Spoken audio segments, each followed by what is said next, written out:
Your Honor. Hindi, pero under oath po kayo, Yes, Engineer sir. Alcantara, para Opo. mabawasan na nyo. Turuan nyo na kami, malaman na, tulungan nyo na kami malaman ng katotohanan. Total, andyan na kayo sa ganitong Tinatanong niyo po sila dati, Your posisyon. Honor. Kung sino po kasi po hindi po, Yung wala po sa proponent, level. hindi nyo alam kung sino?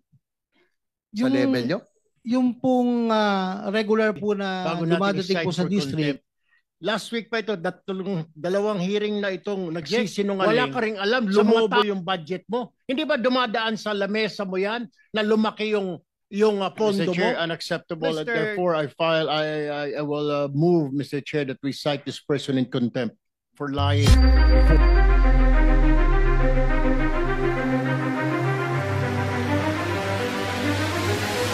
Hi boss! Another video, another issue.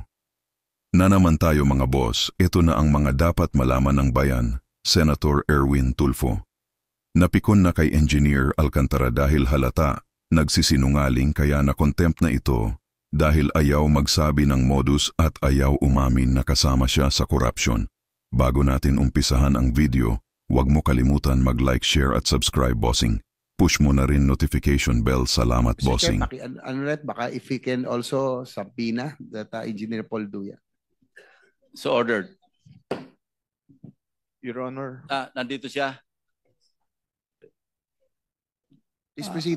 Your Honor, approve po ba yung legislative immunity? Nag-roll na. Apo, maraming salamat po. So basta siguraduhin mo lang, totoo lahat ang sasabihin mo. Kasi may tatanungin din ako sa iyo. Opo. So ito man na siguro yung modus mo para malaman ng committee because in aid of legislation, yan ang gusto natin malaman. Ituloy mo na lang. Ikwento mo na lahat-lahat. Yun nga po, yung project na yan, meron po kaming sharing na pag kumita po, si Boss Henry po merong 40%, ako po may 20%. Si Engineer JP meron po 20% at si Engineer Paul Duya meron din po 20%. 100 lampas na yan Ano yon sa portion nyo lang? Yung sharing po kung magkano po lahat, yun po parang meron pong certain percentage kung magkano po yun naging kita. Yun po yung hatian. Pasensya na po, hindi ko lang po naliwanag ng maayos. Pero, tanong ko, Engineer Bryce, bakit nyo naisip yung ghost? Kasi alam mo, minsan, matatanggap pa natin kung may konting pakinabang, pero gagawin nyo yung proyekto eh. Ito, wala talaga. Paano nyo naisip? Bakit ba? Ano rason? Tumaas ba tara? O tumaas ang cost? Bakit hindi nyo ginawa yung mga proyekto? Isa na rin pong kasagutan yung tumaas po ang tara. Ano po yung tarang nyo? Kanino napupunta? Sa proponent daw po, sabi ni boss. Wala po akong direktang pakikipag-usap sa proponent. Engineer Alcantara, DE. Sabi mo, Boss Angeles, yung dating DE yan, di ba? Raul Angeles? Hindi po, wala po akong binanggit na Angeles po. Sorry. Engineer Alcantara, sino po yung proponent na sinasabi ni Bryce? Hindi ko po alam sa kanya, Your Honor. Every time po na may tatanong sa kanya, puro po ang turo sa akin.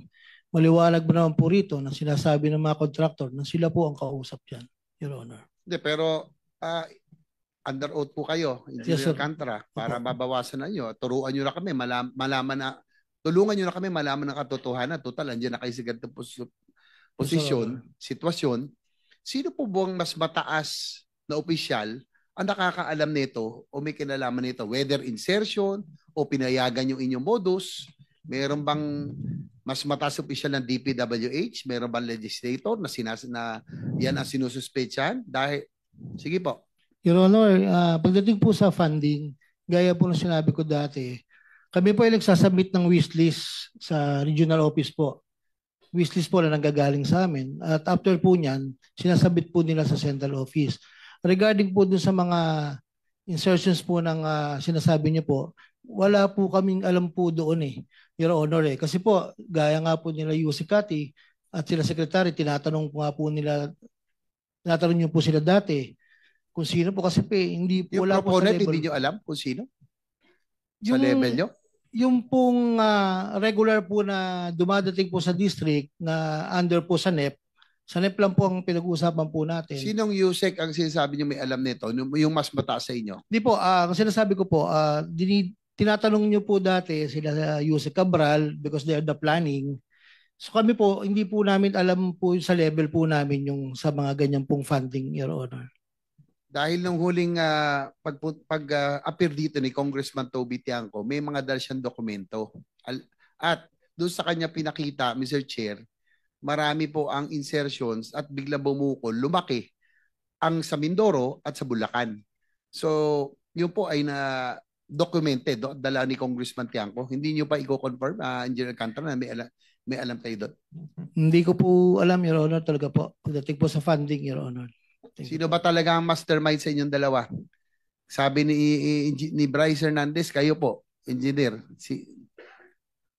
Your Honor, yung pong ghost project yan, talaga pong wala po akong alam sa ghost project na yan, Your Honor. Mr. Chair, with the indulgence of Senator JBR. Senator Erwin Tulfo is recognized. Mr. Chair, can we ask this person to show cause, order a show cause order for him today bago natin i-cite for contempt? Last week pa ito, dalawang hearing na itong nagsisinungaling.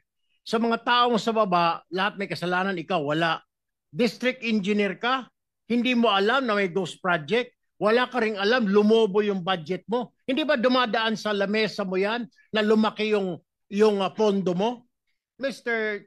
Chair, I think this person is lying, so we have to ask him to show cause why he should not be cited for contempt today.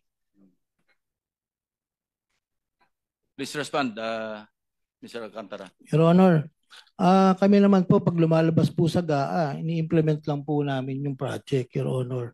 At hindi po namin alam kung saan po ng ano yan, Your Honor. Actually po, yung sinasabi ko po sa Ghost Project, talaga pong wala akong alam dyan. At magpapatunay naman po itong project engineer na nandito po sa tabi ko kung paano po nangyari yan. Yung pong sinasabi ng project engineer na Paul Duya, ay kasama po nila yan, Your Honor. Mr. Chair, unacceptable, and therefore I will move, Mr. Chair, that we cite this person in contempt for lying before this committee, Mr. Chair. There is a motion to cite in contempt of the committee, Engineer Henry Alcantara. Any objection? Hearing none, you are cited for contempt. Thank you. I'll wind up for this round, Mr. Chair. Engineer Alcantara, kayo yung inyo pong distrito ay multi-awarded dahil sa high utilization in disbursement. Tama ho ba? Yes, Your Honor. Nakakaano, Mr. Chair, mag-wind up na po ako.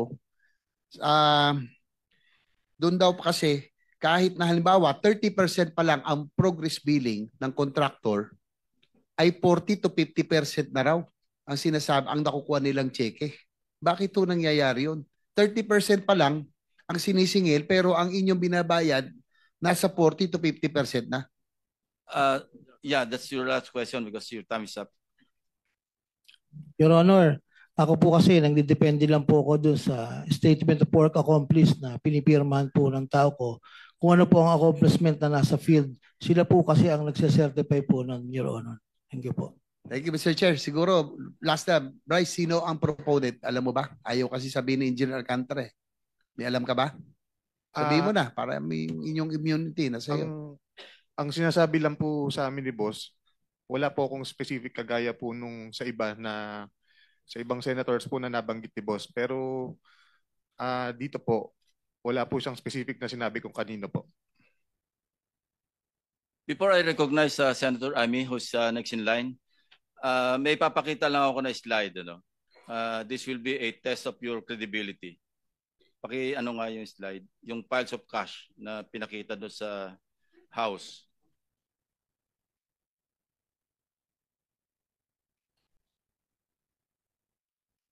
Hindi yan. Yan. Kindly narrate to this committee, anong ibig sabihin nito? Nasabi mo na ito sa House, pero I want to be clarified. Sinabi mo itong nasa kaliwa, 2022 or 2023, Yung pangalawa, sabi mo a couple of years ago. Accurate ba yan? Totoo ba yan or recently lang yan? Matagal na po yan. Yung tama po yun, mga nasa 2022 to 2023 po yan, Your Honor. Ito rin nasa kanan, 2023 rin ito. Yung sa tambayan. Opo, alam ko nasa ganung year po yun, Your Honor. Okay. Kanino yung tambayan na yan? That's a house. That's not within the premises or compound of the DEO, di ba? Opo, wala po sa Kanino compound yan? ng DEO. Sino may-ari niyang tambayan? Sa pagkakaalam ko po, kasi hindi ko naman po nakita ang title nung Hindi, ano. wag na yung title. Yung pagkaalam mo na kung kanino. Opo, kaibigan po ni Boss Henry Alcantara. Si Lauren Cruz, Opo, Your Honor. yung bagman niya. Hindi ko po masabi, parang Dapat po. alam mo kung sino si Lauren Cruz. Kilala ko po siya. Bali, ninong ko po nga po siya. Kaya nga, Opo. so alam mong bagman siya. Kasi lahat ng mga dinodonate ni Henry Alcantara ng mga sasakyan kung kani-kanino, sa kanya nakapangalan yung invoice. Alam ko po. Oh, Opo. alam mo pala hindi ka nagsasabi ng totoo. Ang sinasabi ko sa iyo, sabihin mo lahat yung totoo rito, wag ka na magpaikot-ikot. Your Honor, ang naging dating po kasi sa akin ng bagman is parang tagadala po ng pera. Pasensya na po kayo. Oo nga, Hindi ko lang po tagadala naintindihan. Tagatago ng pera, tagadala ng pera. Ang alam ko po, opo. Kasi kanya tong lugar, di ba? Yes, Your Honor. Oh. Sabi ko sa iyo, wag ka magpasikot-sikot. Mas marami pa akong alam sa iyo kaysa sa alam mo. Ha? Wag mo kami paikutin dito. Senator Amy. Yes, thank you very much, Mr. Chair. Hi MGA Boss, huwag niyo kalimutan mag-like, share, subscribe para lagi kayong updated mga boss sa mga balita sa ating bansa. Kaya ano pa, back to the news, mga bossing.